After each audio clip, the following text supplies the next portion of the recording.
Das ist das vorerst letzte Video unserer BFA-Reihe. Ihr erinnert euch, ich wollte einen BFA-Motor bauen, mit dem ich die SIP-Tour fahre. Und wir stehen hier oben am Penser Joch, der letzten Station der SIP-Tour.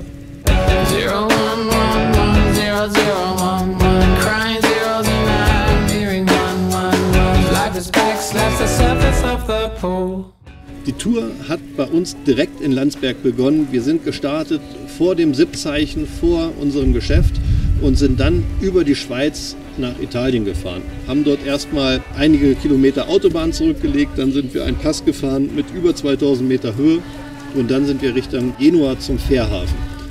Da haben wir übergesetzt nach Korsika, haben uns 2 Tage in Korsika umgesehen, sind da auch sehr viele Berge gefahren, schöne Wälder, Pässe, an der Küste lang gefahren. Es war eine wirklich traumhafte Tour. Und dann sind wir wieder zurück an den Gardasee. Von da aus nach Venedig und von Venedig aus sind wir noch ein paar Pässe gefahren. Und das hier ist quasi der letzte Pass, den wir fahren, denn da hinten irgendwo, da liegt Deutschland, ich glaube in der Richtung ungefähr Landsberg. Und jetzt geht es nur noch bergab, unser letzter Pass. Und ich hoffe, dass natürlich auch der BFA-Motor jetzt genauso zuverlässig noch die letzten Meter macht wie bisher.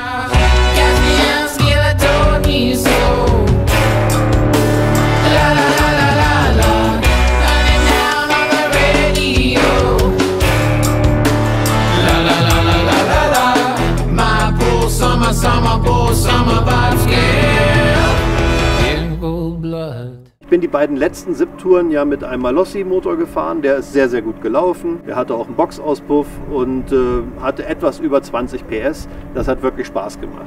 Im Vergleich der BFA-Motor, der steigt mit mehr Leistung ins Leistungsband ein, als der Malossi-Motor überhaupt hatte. Insgesamt über 40 PS und mit einem breiten Drehzahlband und einem sehr frühen Peak. Das hat dazu geführt, dass sich die ganze Tour sehr entspannt fahren ließ. Ich hatte immer mehr als genug Leistungsreserve. Ich musste nie hohe Drehzahlen fahren. Ich bin immer entspannt gefahren, selbst hier oben auf dem Berg. Ganz easy hochgekommen mit genügend Drehmoment. Die steilsten Stellen im 4. Gang, alles kein Problem. Und das hat auch gerade auf den Pässen wahnsinnig Spaß gemacht. I came from the mud. There's dirt on my hands. Strong like a tree.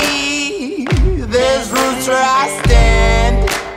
Mir ist leider im Kupplungsdeckel dieses kleine Ausrückärmchen, das ist mir gebrochen. Er war eindeutig ein Materialfehler, sehr ärgerlich auf der Tour. Das kann man aber dem Motor, glaube ich, nicht anlasten, weil die Kupplung hat zwar etwas höhere Kräfte als eine originale Kupplung, aber weniger Kräfte als die Kupplungen, die ich so in den letzten 20 Jahren gefahren bin.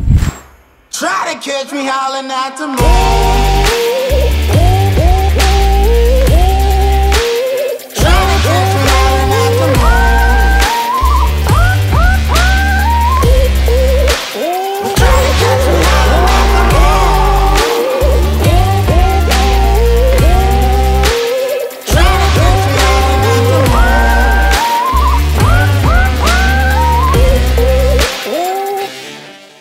Bis hierhin hat alles super gehalten, wirklich erstklassig.